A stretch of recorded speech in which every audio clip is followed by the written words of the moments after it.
Bien, cuando estés avisanos y largamos.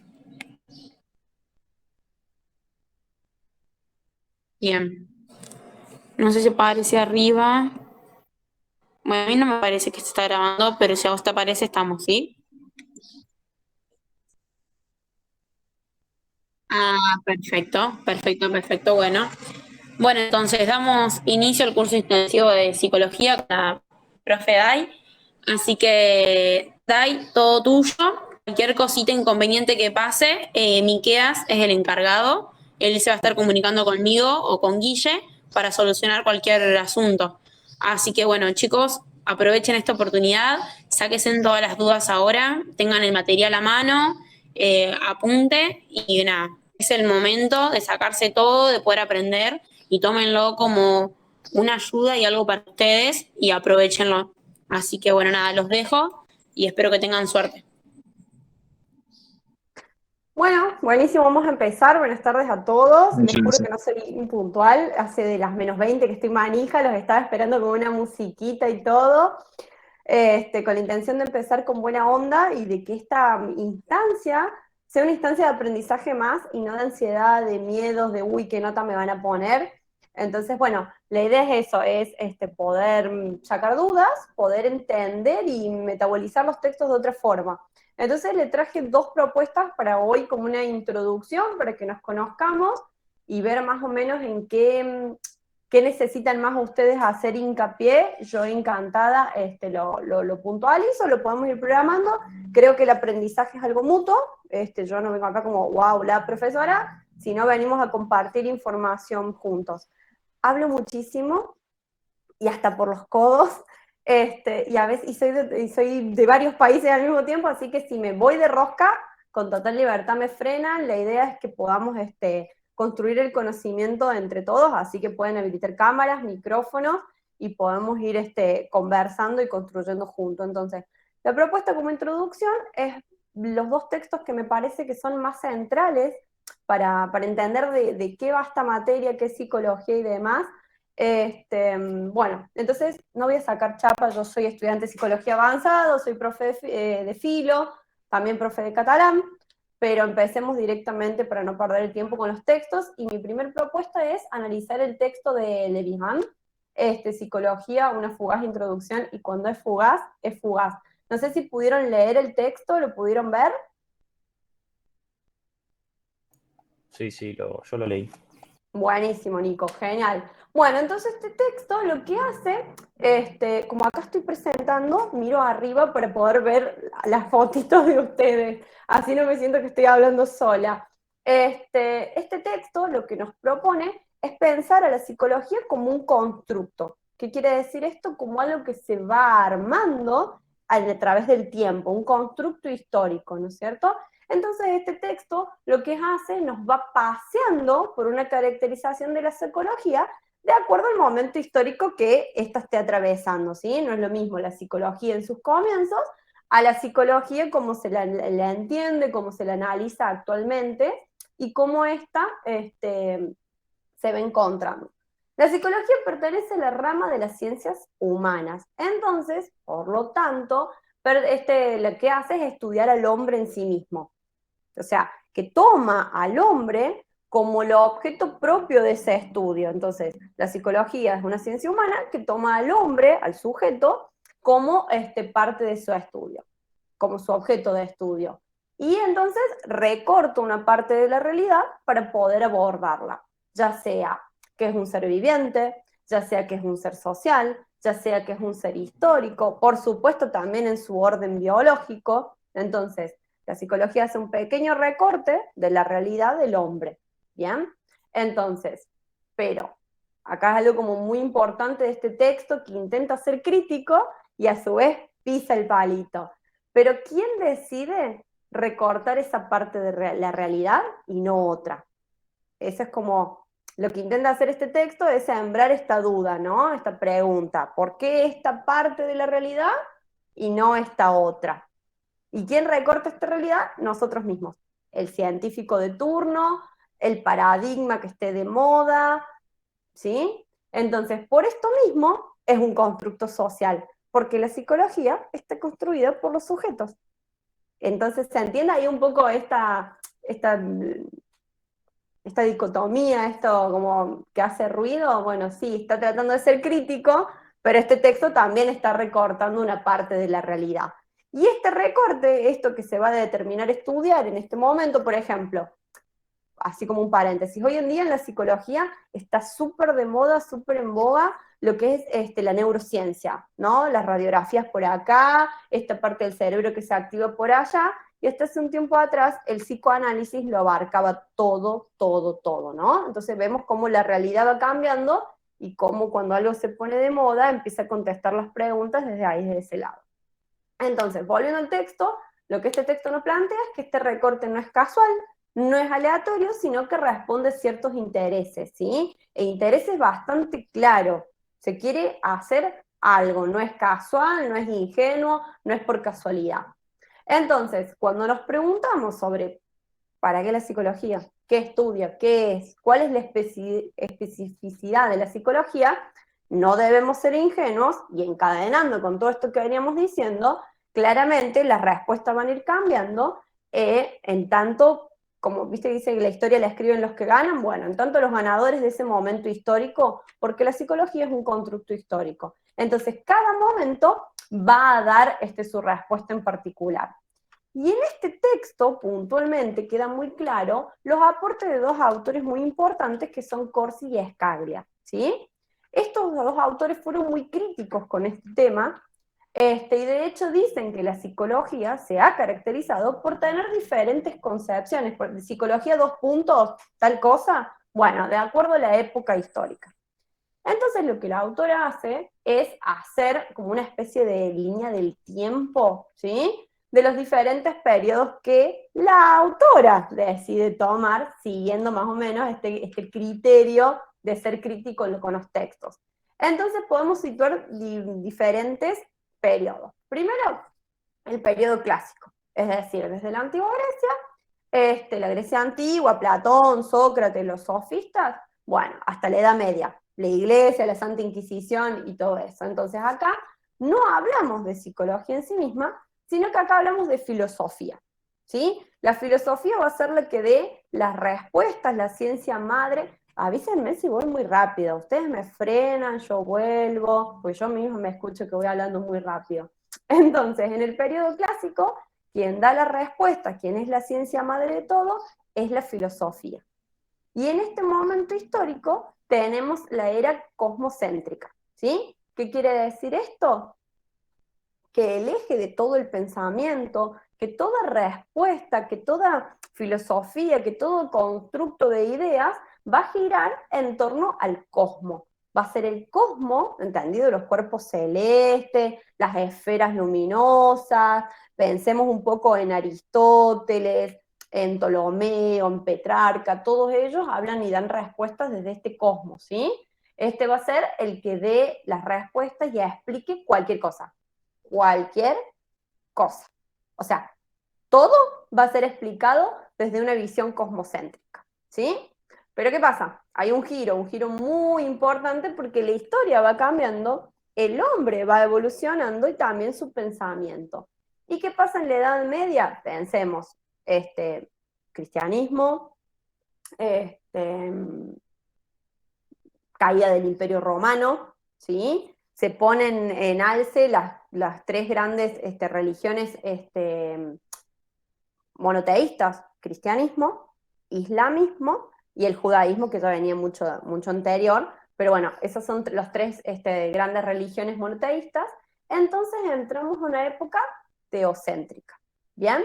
Donde va a ser Dios tomado como fuente de todo conocimiento, ¿bien? Entonces, veníamos una primera época, la antigua Grecia, cosmocéntrica. Segundo, teocéntrica, donde va a ser Dios, teo viene de Dios, céntrica de centro, el centro que dé respuestas. Y el hombre, con la introspección, desde mano de la religión, va a llegar al conocimiento, ¿sí? Pero todo este conocimiento va a estar teñido, va a estar empañado de lo que es lo divino, lo religioso. ¿Bien? ¿Bien hasta acá? ¿Dudas, preguntas, consultas hasta acá? Sigo. Yo, profe, Decime, Iván. ¿Cómo era lo del teocéntrico? ¿En qué se basaba? El teocéntrico, ¿sí? Coincide con la caída del Imperio Romano y el surgimiento de las grandes religiones. Esto lo digo como para que irnos acordando y situarnos históricamente dónde estamos parados. Entonces a este periodo se le llama teocéntrica. Teo viene de Dios, céntrica de centro. El centro de todo es Dios. Entonces el conocimiento, ¿sí? Todo lo que se aprende, todos los constructos de filosóficos, pensemos, San Agustín, San Anselmo, toda esta parte histórica donde el conocimiento, donde las escuelas, donde toda la información estaba dada en las abadías, ¿sí? No sé si vieron la película El nombre de la rosa, como para ir asociando ideas. Yo tiro esta información random con la idea de que nos contextualicemos un poquito. Entonces, lo teocéntrico, Dios es tomado como fuente de todo conocimiento. Es decir, Dios va a ser quien nos va a dar conocimiento, mediante la oración, mediante la introspección, ¿sí? Pero no la introspección filosófica, sino la introspección divina, como la espiritualidad, por así decirlo, ¿sí? Entonces, cosmocéntrica, el cosmos, el cielo, las esferas celestes son las que dan la respuesta, todo conocimiento gira en torno al cosmos. Segunda etapa, teocéntrica, todo conocimiento gira en torno a Dios, Dios es tomado como fuente de conocimiento. Y avanzando en el tiempo, llegamos a la invasión de América y encontramos un nuevo giro en la perspectiva sobre el conocimiento. Es decir, llegamos a la edad moderna y aquí aparece el hombre. Hombre que es siempre blanco, heterosexual, o sea, el hombre que venía en las carabelas, no el hombre, otro tipo de hombre, ¿no? Es este hombre puntual, y este hombre puntual se vuelve sujeto de conocimiento, ¿sí? Es decir, que llegamos a la época antropocéntrica. Antropos es hombre, céntrica, centro. Entonces, en esta época llegamos a la luz de la razón, la nueva ciencia, el conocimiento científico y, muy importante, el conocimiento intentando independizarse. El conocimiento científico se intenta empezar a independizar de la filosofía, porque la filosofía viene un poco empañado con una cierta religiosidad, espiritualidad, metafísica, ¿sí? Entonces el conocimiento intenta ser científico y al intentar ser científico intenta independizarse del conocimiento filosófico. ¿Qué podemos situar acá para más o menos hacernos una idea? Descartes, ¿sí? Descartes o Descartes, como lo conozcan más, es el que pienso luego existo. Bueno, él inaugura la separación de la materia del espíritu. Y esto acá se abre una puerta muy importante por lo que decía anteriormente. El conocimiento científico empieza a ganar otro protagonismo, otro peso. Y acá en este periodo es donde vemos el llamado periodo precientífico de la psicología especulativa. Esto es muy importante porque acá ¿qué? Tenemos a la psicología por sí misma, ¿sí? Ya está divorciada, está desembarazada de la filosofía. ¿Y esto qué quiere decir? De separarse de la filosofía, que entramos a su periodo más científico, menos metafísico, menos especulativo, ¿sí? Y por lo tanto, comienza a haber un principio, las ideas empiezan a girar en torno a la necesidad de tener un conocimiento compartido, aceptado, ¿sí? Estamos dándole paso a lo que es el positivismo, el método científico. Entonces la psicología necesita ser bien vista, necesita este aval de conocimiento científico para ser aceptado en la comunidad, ¿sí? Entonces, esta psicología especulativa que se da lugar, empieza con el laboratorio experimental de Leipzig. Esto es en Alemania y más o menos en el año 1879, Wundt, que es un psicólogo experimental, funda, ¿sí?, este laboratorio y comienza a tratar a la psicología como una ciencia más, con un método científico, con experimentos, con investigaciones, y experimentos que pueden ser replicados en otros laboratorios para así volver a la psicología ciencia y separarla lo más posible de la filosofía. Entonces, ¿por qué? Recapitulando un poquito, ¿por qué es importante este momento? Porque se inaugura la etapa científica de la psicología. Se divorcia de la filosofía. Bueno, así son los hijos. Cría cuervo y te sacarán los ojos. Entonces, ¿qué es lo importante de este momento? El laboratorio que logra armar Wundt, a través de la introspección rigurosa y experimental, donde las condiciones son controladas, donde pretendían marcar, delinear relación entre lo fisiológico y lo psicológico, y así la psicología contaba con este momento, con un método científico, para acceder a la experiencia interna. Acá recordemos que estamos en el antropocentrismo, donde es decir, el hombre se vuelve el protagonista principal de todo conocimiento. Entonces, ahora nos podemos preguntar, teniendo en cuenta el paradigma positivista, el método científico, ¿puede la psicología apropiarse y amoldarse a estas herramientas? ¿Qué les parece a ustedes? Teniendo en cuenta lo que la psicología estudia, que es al hombre.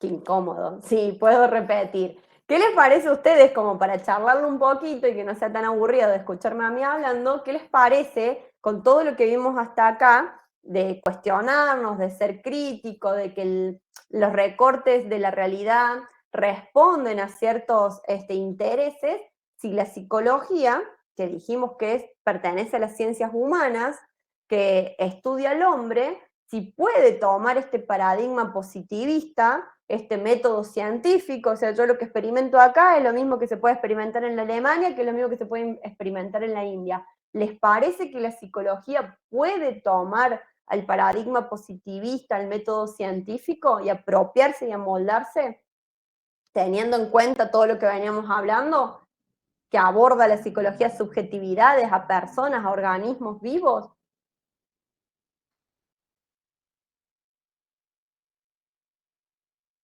Está bien. Hay mucha gente que opina como Nico y como Manuel. Y los demás que dicen,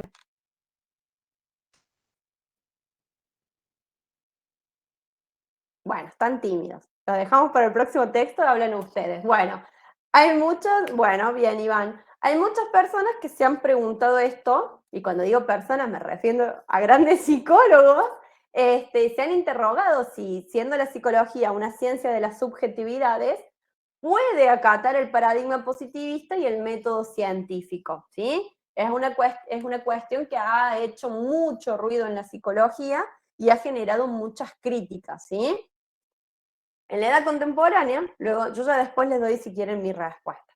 En la edad contemporánea, luego de la Revolución Francesa, ¿sí? Nos vamos acercando más a nuestro tiempo moderno y más adelante, o sea, yo te lo resumo así nomás, pasé por toda la historia rápidamente.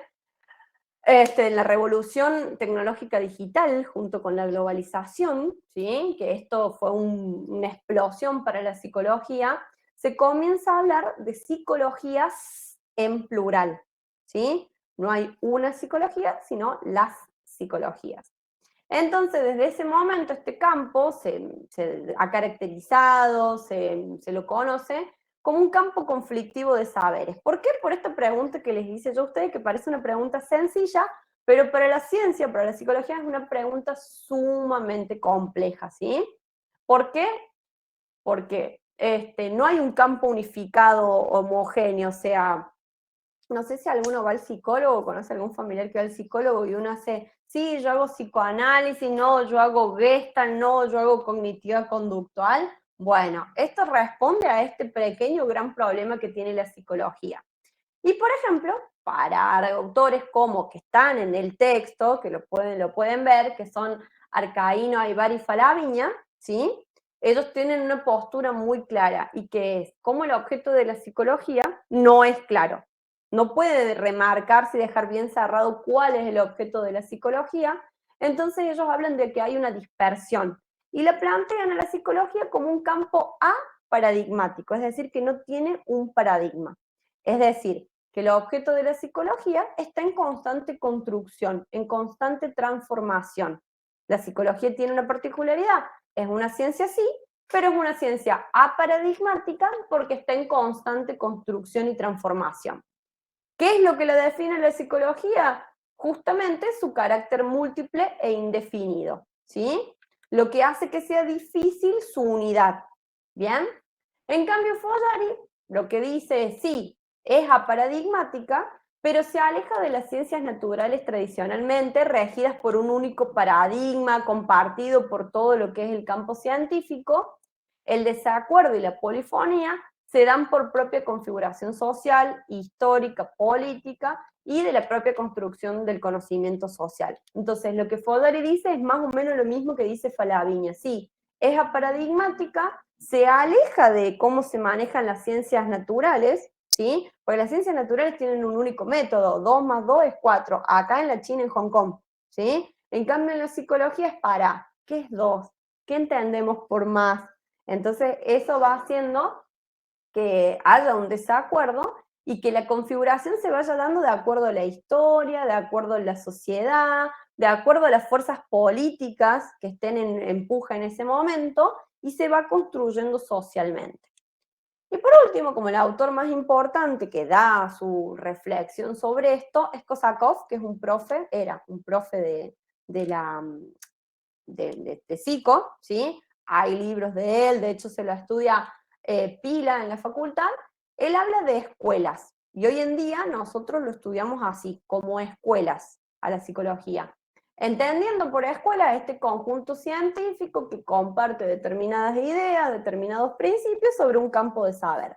Por ejemplo, tenemos la escuela que estudia que el cerebro es importante, que si lo teñimos con yodo, lo mandamos a una resonancia magnética, se activa esta parte. Por otro lado, tenemos la escuela del psicoanálisis, que habla del inconsciente, del yo, del ello, de tus padres, del Edipo. Por otro lado, tenemos a la cognitivo-conductual, que habla de reasignar, reacomodar conductas, y cada una de estas escuelas tiene su propia cosmovisión, su propio paradigma, su propio método, cómo va a encuadrar, de qué va a hablar con el paciente. Entonces la psicología actualmente se la entiende en plural, ¿sí? Y es porque tiene todas estas pequeñas escuelas juntas que todas abordan al hombre, desde diferentes puntos, pero todas abordan la realidad del hombre. Entonces, para Kosakov, existen las puntualizaciones. A ver, espera, una duda. ¿A qué se refiere con campo conflictivo de saberes? A ver, espera que vamos a abrir la pregunta bien. A ver, Manuel, una duda. ¿A qué se refiere con campo conflictivo de saberes? En la edad contemporánea se habla de psicología. Claro, exactamente. La psicología genera un problema. ¿Qué problema? Que estudia el hombre. Y el hombre es polifacético, ¿sí? Entonces, lo que hace la edad moderna es hablar de psicologías en plural, ¿sí? ¿Por qué habla de psicologías en plural? Justamente por esto que venimos diciendo, porque la psicología no tiene una sola visión, no tiene una sola idea, un solo método, sino que la psicología tiene diferentes escuelas, ¿sí? Por un lado, si vos vas a un lugar donde sean psicoanalistas, por ejemplo, van a tener una corriente de pensamiento. Es como si fuera así. Vas por una calle oscura, imagínate algo así, y cada escuela, cada corriente psicológica es un faro de luz que ilumina una determinada área, ¿sí? Entonces, por eso se habla de psicologías en plural. Esta es esto es hace mucho, ¿no? De la psicología, es cuando empieza a haber esta división de lo fisiológico y lo psicológico, de la mente y el cerebro, ¿sí? Más o menos en la época contemporánea, después de la Revolución Francesa, más bien más cerca de lo que es la revolución tecnológica digital, es decir, que estamos hablando de hace unos pocos años atrás, de la globalización, ¿sí? Más en la modernidad que en lo contemporáneo, es cuando se dinamitó el campo psicológico y comenzamos a hablar de psicologías en plural, ¿sí? Entonces, esta pluralidad que tiene la psicología es lo que hace que autores como Kosakov, como Follari, como Falaviña, nos comenten que no tiene un paradigma, es aparadigmática. ¿Por qué? Porque cada escuela va a tener su visión de cómo trabajar con el hombre, de qué hablar con el hombre, qué es lo importante. Unas se van a centrar en la conducta, otras se van a centrar en los sistemas familiares, otras se van a centrar en la libido, la pulsión, que eso ya lo vamos a ver porque hay un texto sobre esto. No sé si más o menos quedó un poquito más claro, Manuel.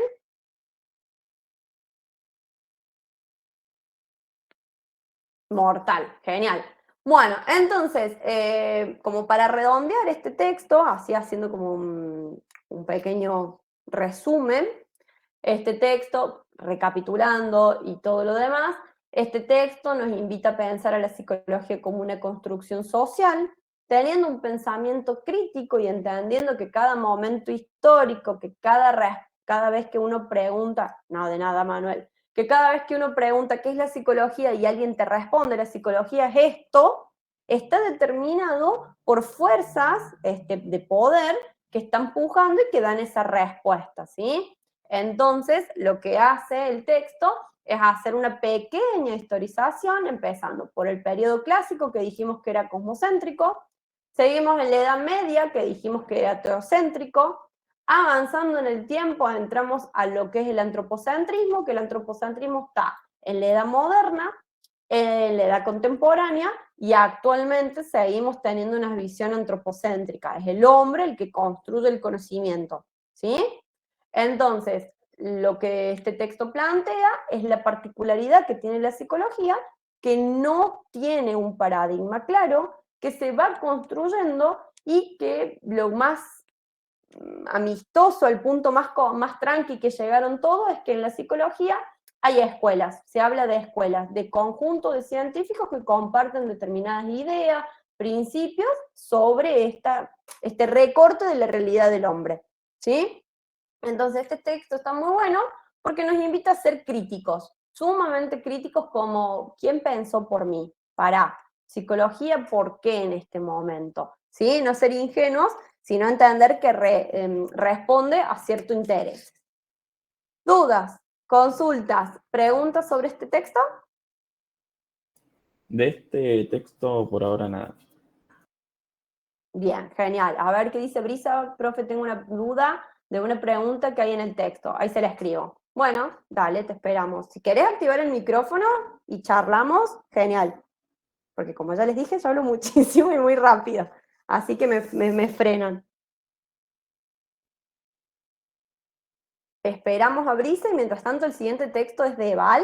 Ya terminamos, sé que tienen la idea hasta las 8, si me paso un poquitito voy rápido, pero la idea es una introducción y está bueno, mientras que esperamos la pregunta, si ustedes tienen alguna duda en particular. Brisa, a ver, ¿qué dicen? ¿Por qué podemos decir que el objeto de estudio de las ciencias sociales es una construcción social? ¿A qué hace referencia? Ah, no, porque son dos preguntas diferentes. Una es la de Brisa y una es la de Selena. Vamos primero con la de Brisa. ¿A qué se refiere con este texto con que es un constructo social? A esto. A que la psicología, al ser una ciencia humana, el estudio del hombre es en sí mismo el objeto de estudio, ¿sí? Un objeto de estudio es un recorte de la realidad. Y ese recorte de la realidad, y no otro recorte de la realidad, ¿quién lo hace? El sujeto mismo. Yo, Diana, decido, bueno, voy a darle una clase a los chicos del IPEF. Bueno, voy a hablar de este texto. Y yo estoy haciendo un recorte. Porque estoy hablando de este texto cuando podría estar hablando de otra cosa. Entonces, por eso es un constructo social. Porque este recorte no es casual, no es aleatorio, responde a ciertos intereses. Por ejemplo, para que te hagas una idea, voy a poner un ejemplo random. Primera Guerra Mundial. La psicología se vuelve aliada del poder, ¿para qué? Para hacer estudios de hombres que estén aptos para la guerra, ¿sí? Entonces, la psicología pasa a ser una herramienta del Estado para poder responder a esto. ¿Qué hombre está apto para ir y volver de la guerra? ¿Qué pasa con el trastorno? ¿Quién se va a animar a disparar? ¿Quién no? ¿Sí? Entonces, la psicología toma un formato, empiezan a haber cuestionarios, test psicológicos, test de inteligencia. Entonces la psicología se pone al servicio de. Entonces por eso es un constructo social, porque los recortes de la realidad para responder las preguntas, ¿qué es el hombre? ¿Cómo aprende? ¿Sí? No vienen porque sí, no es que se le ocurrió a alguien, no, responden a intereses, a momentos históricos, a lo que está pasando en la sociedad. La psicología y toda la ciencia, ¿sí? De hecho, este texto lo que hace es un recorte de esto, la edad antigua, la edad contemporánea, la edad media, y chao, no se detiene, podría haber abarcado otras etapas. No sé si responde, Brisa, a tu pregunta. ¿Por qué es una ciencia social, es un constructo social? Porque está construido por nosotros, y nosotros somos seres sociales, así como en resumida. Decime si te respondí y pasamos a la de Celina. Mortal. A ver, Celina, ¿por qué decimos que la psicología se divide en dos visiones como científica y precientífica? ¿Por qué? La psicología viene y es hija de la filosofía. La filosofía está muy mal vista, es mala palabra dentro del campo científico. ¿Por qué? Porque es metafísica. ¿Qué quiere decir que sea metafísica? Que es volada.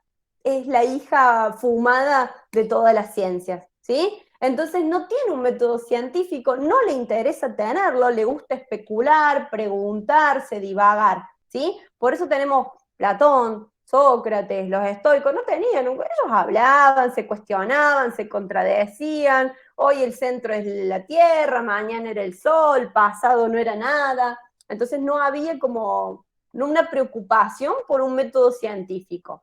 En cambio, la psicología lo que intenta es alejarse de esto, de la filosofía, a la cual no le interesa la aceptación del campo científico, alejarse de esto y empezar a tomar tintes de ciencia, ¿sí? De precisión, de método, de entrar en la academia. Entonces, el laboratorio que funda UM es un comienzo para empezar a pensar a la psicología dentro de un campo científico, con un método, con acuerdos, con experiencia que se puede replicar, ¿sí?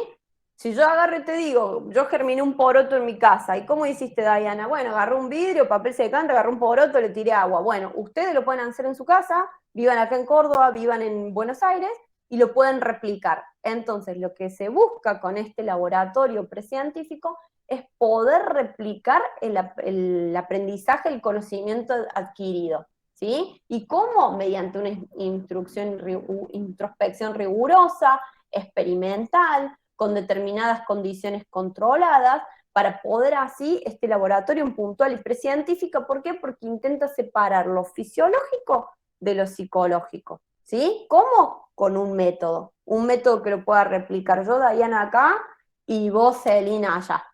¿Respondo tu pregunta?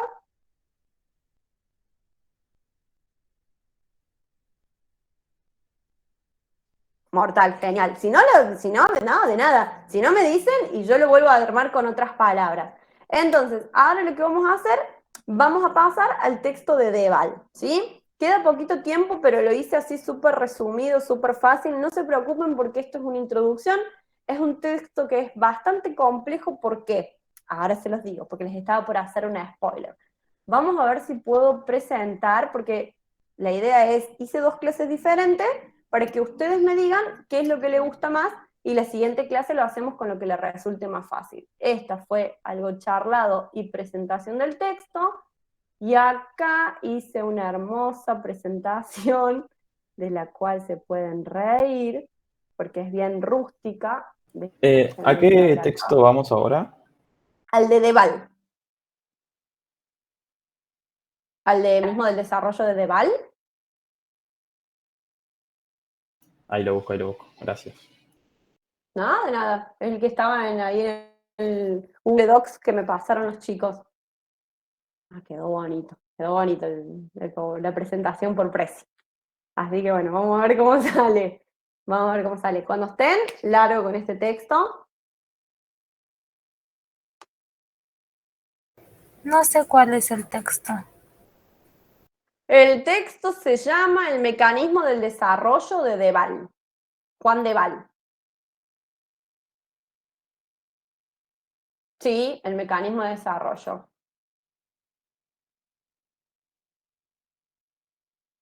¿Lo encontraron?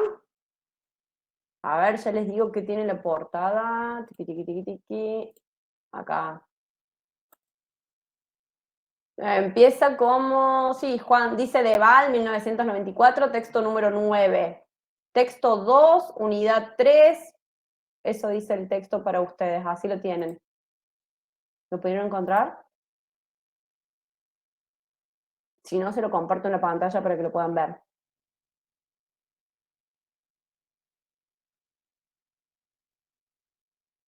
¿Estamos? ¿Arrancamos?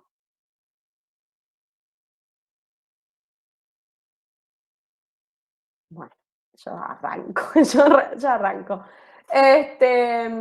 Juan de Val. ¿Quién es Juan de Val? Este hermoso sujeto con sombrero es un filósofo español que trabaja en el área de la psicología del desarrollo y de la educación, ¿sí? Y porque este texto es para mí bastante complejo y lo uso como una introducción para dar pie a todo lo que se viene, porque Deval era discípulo de Piaget. Y Piaget es uno de los textos que ustedes tienen y es uno de los grandes genios, uno de los pilares de la psicología infantil, del desarrollo, de las enseñanzas, ¿sí? Y en este texto vemos cómo el autor comienza marcando cambios en las personas con el crecimiento evolutivo, ¿no? Por ejemplo, un bebé que succiona, que juega con sus juguetitos pequeño, un nene de 2 años que empieza con la marcha, y al empezar a caminar se aleja, va, viene, trae cosas, un niño de 7 años que ya puede hacer juegos con reglas, ¿sí? Entonces todos estos cambios, todos estos avances que va teniendo el infante, son evolutivos, ¿sí?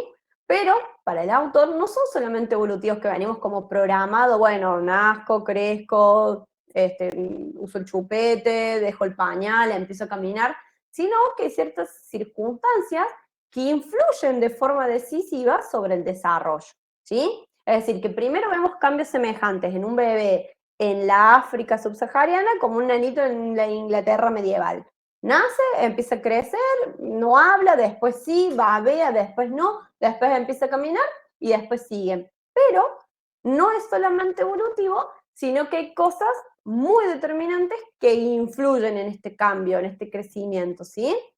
¿Y cuál es? El entorno, el medio. Para estos autores, el entorno, el medio, va a jugar un papel de suma importancia en el desarrollo, en el crecimiento, en la vida de todos los individuos, ¿sí? De hecho, el autor dice, pensemos en aquellos sujetos que viven en medios más desfavorables, con determinadas condiciones de desarrollo, con peores resultados, ¿qué pasa en la escuela? ¿Qué pasa en la adaptación social? Y me da mucha gracia porque parece una tontera, pero es muy cierto, y si se fijan en el texto dice, ¿qué es lo que hace que un niño que nace en China se vuelva chino, que un niño que nace en Colombia se vuelva colombiano, y que un chico japonés o venezolano que nazca en Estados Unidos se haga estadounidense, ¿no? Y acá es como el papel, la importancia que juega el entorno, el medio, en el desarrollo evolutivo, ¿sí? Y también, no solamente del crecimiento, sino también del desarrollo del pensamiento crítico, de cómo conocemos, ¿bien? Entonces, la pregunta fundamental que se hace este texto, o sea, ¿en qué gira este texto? Si bien nos pasea por un montón de cosas, gira, me olvido de la presentación. Este es Piaget, ¿sí? Entonces, la pregunta en la que gira todo este texto es, ¿cuál es el mecanismo en que un recién nacido se convierte en un individuo adulto en una sociedad determinada? Vean cómo puntualiza en una sociedad determinada. Y este texto está bueno, encadenándolo con el texto anterior, ¿ven cómo está planteada la pregunta alejándose de la metafísica? Esta es una pregunta concreta que un método científico puede responder. Acá estamos buscando hacer ciencia, respuestas que sirvan, que se puedan replicar. Entonces, este texto, con todo lo que viene escrito después, lo que intenta responder es cuál es el mecanismo para que un recién nacido se convierta en un individuo adulto en una sociedad determinada. Ya vamos a entender qué entiende el autor por un individuo adulto y por sociedad determinada. Entonces, hay rasgos que se van a desarrollar que son más específicos y propios de cada sociedad. Entonces, ¿por qué lo traje Piaget acá? Porque es muy importante tener determinados aspectos en cuenta, porque Deval es discípulo de Piaget. Entonces lo que hace es tomar, apropiarse, ¿sí?, del pensamiento piagetiano. ¿Y cuál es el pensamiento piagetiano? La epistemología genética. Propone Piaget sustituir la pregunta metafísica sobre qué es el conocimiento por una pregunta que se pueda verificar. ¿Ven cómo nos hace acordar el texto anterior, como esta búsqueda de ciencia? Bueno, entonces, ¿cuál es la pregunta correcta que nos tenemos que hacer? ¿Cómo se pasa de un estado de menor conocimiento a un estado de mayor conocimiento? Y así un dato curioso, Piaget lo que decía es que los niños no se equivocan, Incluso cuando están cometiendo un error, por ejemplo, un experimento que hacía Piaget era darle frascos a los niños, ¿sí? Un frasco largo, cilíndrico alargado, y un frasco más pequeño pero más ancho. Y les preguntaba en qué frasco había más líquido. Obviamente los niños desvelaban por el más alto. Los dos frascos tenían exactamente la misma cantidad de líquido, entonces incurrían a este error. Y decía Piaget que los niños no se equivocaban, que incluso en este error entendido por los adultos estaba habiendo un aprendizaje. Entonces lo que nuestro amigo Piaget plantea, propone o llega a conclusiones es sobre la epistemología genética, ¿sí? Esa es la corriente que la próxima clase vamos a ver, que es mañana, de Piaget. ¿Y qué tiene como conceptos básicos este paradigma, esta concepción piagetiana? Son los esquemas de acción, ¿sí? Eso es sumamente muy importante para esta teoría. ¿Qué quiere decir esquemas de acción? No se preocupen porque mañana lo vamos a ver mejor, ¿sí? Esto es como así, como un pantallazo. Cuando hablamos de esquema de acción, estamos hablando de un sistema de actos que se transfiere de una situación a otra, ¿sí? Estos esquemas no son visibles, sino que son un constructo teórico. Por ejemplo, un esquema de acción es: veo una llama, meto el dedo, me quemo, aprendo que me duele, que me salen ampollas, entonces mi esquema de acción ya sé que esa llama, ponele que no sepa que es un fuego, que es una hornalla, pero todos los niños saben que no tienen que acercar la mano ahí, ¿sí? El que tenga hijo, el que tenga sobrinito, pueden ver que los niños van acomodándose, ¿sí? De acuerdo a la experiencia, y así van formando conjuntos de comportamientos. Esos son los esquemas de acción. Y acá vienen unos conceptos sumamente importantes para el autor. La adaptación, ¿sí? ¿Qué quiere decir esto? El organismo está en un tranquilo y armonioso equilibrio, entonces está quieto, no hace nada.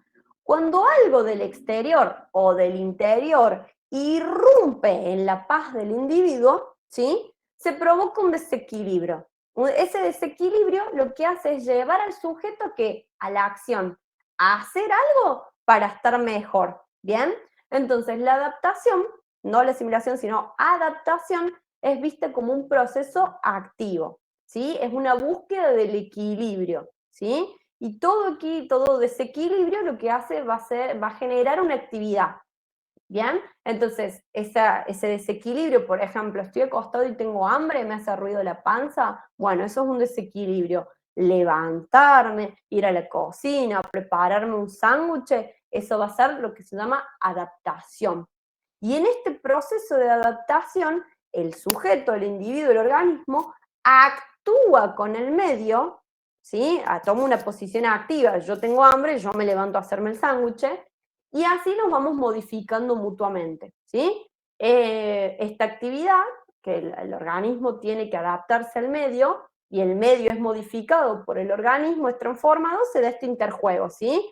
Nos retroalimentamos mutuamente. El organismo en desequilibrio, el medio que hace una propuesta, y juntos hacen un interjuego, se relacionan, uno se adapta, el individuo se adapta al medio, y el medio es modificado por el individuo, ¿sí? Entonces no hablamos de que pobrecito el hombre sufre esta adaptación, sino que el organismo es un actor activo. Entonces, ¿para qué viene todo esto? Para poder hablar de los procesos de asimilación de los objetos, ¿sí? Y estos dos conceptos es muy importante entenderlos de la mano a la asimilación y a la acomodación, ¿bien?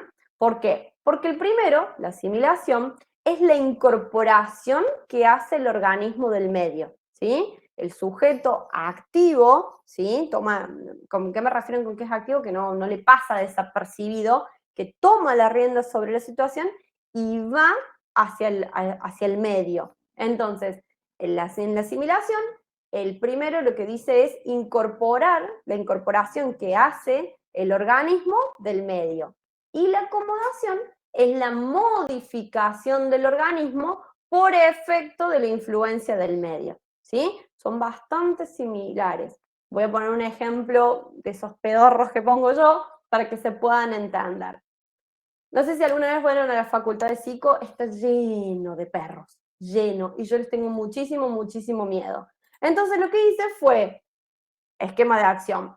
le tengo miedo a los perros, hay perros, me diagramé un caminito por el que no me voy a encontrar ningún perro. Eso es mi asimilación. Asimilo que en el medio, que en el entorno hay perros, ¿sí? Y realizo una acomodación. Me hago un camino especial para llegar a mi clase sin toparme con ningún perro. ¿Se entiende más o menos con el ejemplo?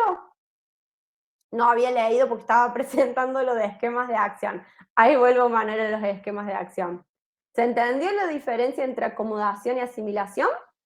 Sí, eso No, quedó yo bastante no entendí claro. acomodación, profe. Bueno, vamos de nuevo. Voy a empezar desde el principio. Esquemas de acción. Para Piaget, los esquemas de acción no son visibles, no lo vamos a ver, ¿sí? Es un conjunto de acciones que armamos en nuestra cabeza para enfrentar las situaciones, ¿sí? Son actos de cómo voy a ir de acá hasta la facultad, cómo voy a ir de acá a hacerme un sándwich, eso es un esquema de acción, ¿sí? Cómo leer un libro es un esquema de acción. Aprendí, formé un conjunto de acciones para poder llevar a cabo determinada acción. ¿Bien?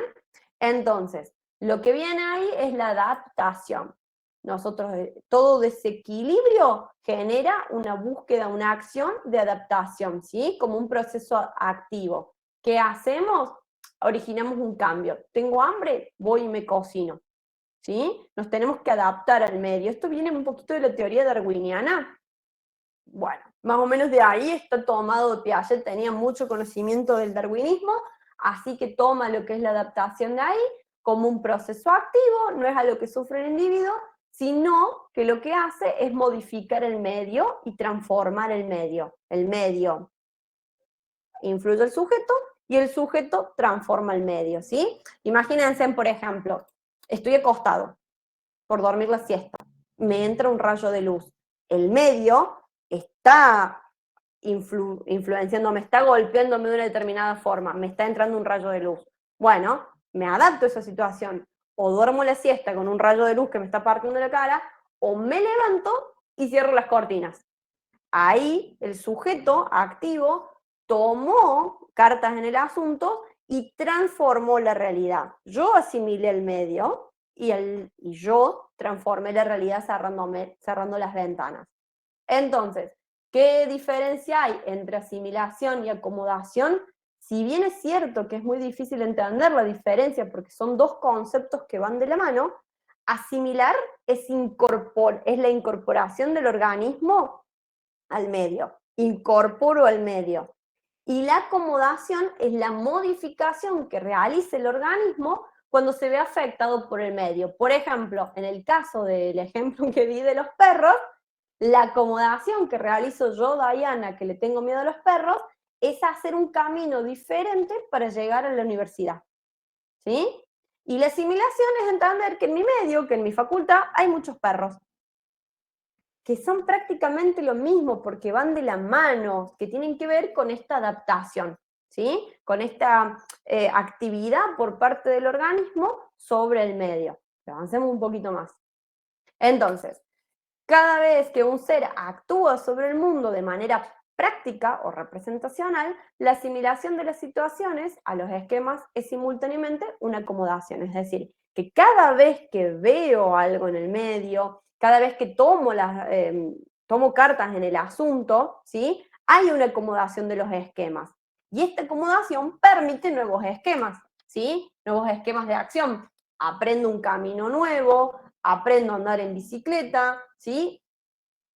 Asimilo, tomo al medio, acomodo esta nueva información que se me brinda, me adapto y genero nuevos esquemas de acción. Tranquilos, es complejo, pero mañana vemos Piaget, así que va a ser mucho más fácil. Esto es como una introducción, ¿sí? Entonces, una acomodación se va a realizar siempre. ¿Y en qué se va a diferenciar del esquema respecto de lo que es asimilable? El esquema cambia cada vez para atender al acto final de aquello que es asimilado. Los esquemas van cambiando a medida que vamos generando acomodación, que vamos tomando eso que nos ofrece el medio, que lo transformamos, ¿sí? Que lo asimilamos, lo hacemos propio, ¿bien? Va cambiando. Un ejemplo muy fácil es el tema que creo que está en el texto, es la comida.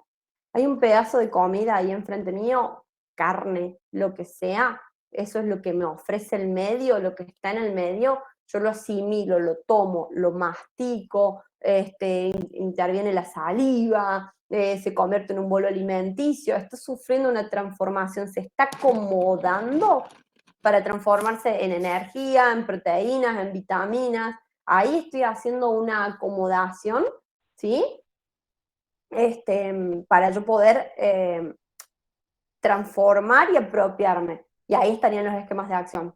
Ese ejemplo no sería el mejor para esquemas de acción, pero para que se entienda cómo se va haciendo como esta transformación, como esta modificación.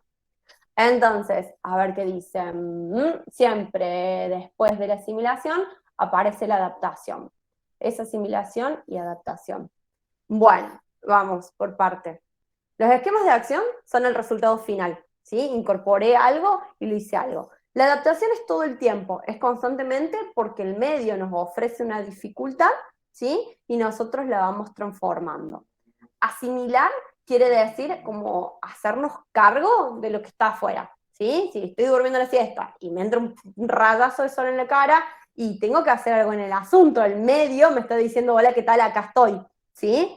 Entonces, lo que hace que yo me pare, corra la cortina, que yo me pare, baje la persiana, que yo diga, no duermo la siesta, listo, bueno, eso va a ser la acomodación que yo haga del medio, cómo transformo lo que desde adentro, desde yo misma, transformo esa realidad, ¿sí? Y eso va a hacer que yo me estoy adaptando al medio. ¿Por qué? Porque hay un interjuego constante entre mí y el medio, incluso entre mí misma. Sentir hambre. Sentir hambre es algo que me desequilibra, rompe mi pasividad y me empuja a tener que irme a hacer un sándwich. Entonces, si voy a hablar de asimilación, simultáneamente también voy a hablar de acomodación. Imagínense dos hermanitas gemelas que van de la mano, ¿sí? Para poder acomodar algo, para poder yo transformar el medio, tengo que haber asimilado algo, ¿sí? Entonces ahora ustedes cuando se vayan a comer, cuando se vayan de acá, van a hacer una acomodación, van a decir, esto quería decir lo que leí, o de esto va el texto. Asimilaron y acomodaron la información, los nuevos conceptos. Entonces, la integración entre acomodación y asimilación es lo que Piaget va a llamar adaptación. Cuando algo del medio influye, golpea al organismo y el organismo transforma el medio. ¿Juntitos? Adaptación. Entonces, ¿por qué todo esto de Piaget? Porque Deval era súper discípulo y toda su escritura está totalmente empañada de este concepto. Y alerta de spoiler, así aprende el sujeto, así aprende el individuo, este es el mecanismo de desarrollo. Adaptación, que viene de la asimilación y la acomodación, y esta adaptación genera esquemas, ¿sí? Entonces, el mecanismo del desarrollo, ¿sí? La pregunta, como decía, en la que va a girar todo el texto es ¿cuál es el mecanismo en el que un recién nacido se convierte en un individuo adulto de una sociedad determinada? Ya dijimos por qué sociedad determinada, porque un chino que nace en China va a ser chino, ¿sí?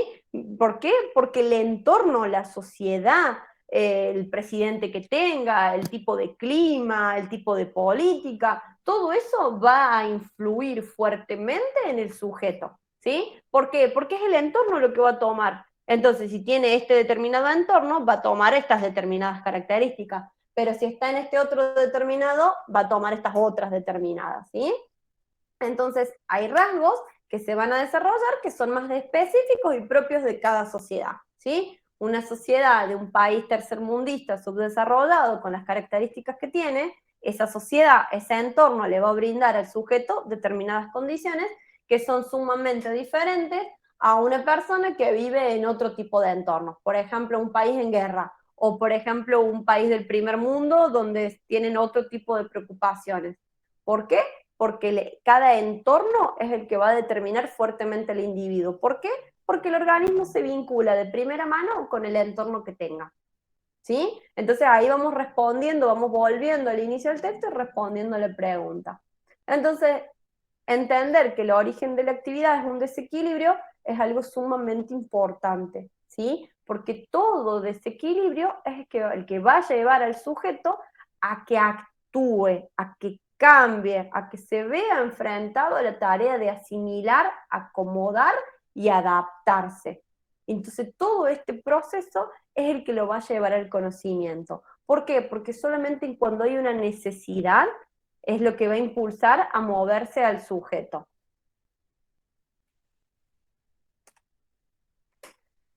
Volvamos a adaptación y acomodación por si no quedó claro. Si bien adaptación es el intercambio del organismo con su medio, en pos de una búsqueda de equilibrio, este es como sería el resultado final. Esta adaptación se va a dar por medio de la asimilación, que es una acción del organismo sobre su medio. Aquí es donde se incorpora, ¿sí? Donde el sujeto va y hace, toma rienda. Este ir a hacer puede ser físico o puede ser simbólico también, ¿no? El conocimiento es una acción simbólica, es capital de conocimiento, tiene que ver con lo intelectual, tiene que ver con por ejemplo, hablar, ¿sí? Aprender las habilidades lingüísticas es una asimilación. Estoy asimilando una lengua determinada. Y recuerden que como hablamos es como pensamos.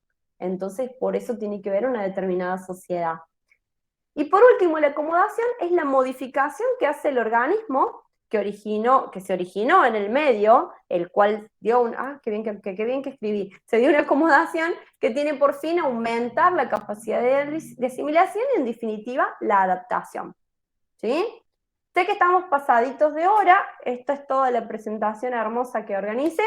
Díganme ustedes dudas, preguntas, consultas, pero también quédense tranquilos que sé que falta una parte del texto, pero la vamos a ver bien de la mano de Piaget en la próxima clase cuando veamos el material directamente, que es Piaget, el hombre y sus ideas. Ahí vamos a ver los periodos, el sensorio motor, el preoperacional. Ahí vamos a ver las diferencias y qué plantea cada corriente con respecto al conocimiento, qué diferencia tiene con Freud, qué diferencia tiene con Skinner y demás. Pero, ¿se entiende mejor ahora el texto de Deval y a qué apuntaba Deval con esta pregunta, que estas preguntas nunca suelen ser tan ingenuas? Sí, quedó bien en claro. Bien, genial, Nico. Chicos, Sí, profe, quedó claro. Sí, profe, se reentendió. buenísimo. Quédense tranquilos, que sé que falta del texto, pero lo vamos a ir viendo directamente de la mano del texto de Piaget para hacerlo más productivo. Entonces, si no tienen dudas ni preguntas sobre el texto, ¿quieren contarme qué les resultó más cómodo, si con una presentación o directamente yo desglosando el texto párrafo por párrafo? Desde lo personal, con presentación. Buenísimo, porque ya tenía la presentación de Piaget, así que genial. Buenísimo, con presentación la hacemos. De hecho, si le quieren sacar fotitos, está genial. Si de hecho se quieren que se las pase al centro de estudiantes y después se las pasan entre ustedes, no tengo drama. Y de hecho, yo también tengo los escritos que hice para dar la clase. Son escritos míos, como para yo esta idea principal también la puedo pasar como un resumen del texto, no tengo ningún drama. Sí, profe, por favor. Yo quiero las escritas. Bueno, pero ya viste cómo escribo una presentación, así que imagínate cómo escribo lo que es personal para mí. Igual se reentiende. Mortal, esa es la idea, que se entienda y que sea un espacio de disfrute y de aprendizaje más. Viste que uno se pone re nervioso, que la nota, que no me presento, y no. La idea es que sea también un espacio copado para aprender, para intercambiar ideas. ¿Alguno quiere dar alguna sugerencia? ¿Le serviría más otra cosa? ¿Que yo hable más lento? Está el espacio abierto para que construyamos el conocimiento juntos. Juntas, juntes. No, profe, de lo personal, yo, así como lo planteó usted, está bastante bien, así lo entendí mucho mejor, de hecho. Mortal, esa es la idea. Viste que ahora vos te enfrentas al texto y decís, esto quería decir, esto es la diferencia entre asimilación y acomodación, que en realidad no son tan diferentes, pero bueno, dale, van de la mano, son unas hermanitas gemelas. Bien, y así Sí, llegamos a los igual, esquemas de acción. sí, igual yo antes de la clase había leído, ya venía estudiando, entonces ya tenía algo. Pero usted como Bueno, que me reforzó, digamos. mortal, lo vas a asimilar diferente para acomodarlo, para adaptarte al parcial de la semana que viene y tener un esquema de acción muy copado para que te vaya muy bien. Sí, me resirve. Buenísimo. Bueno, si no tienen preguntas, si no tienen consultas, yo me comprometo ahora en sacar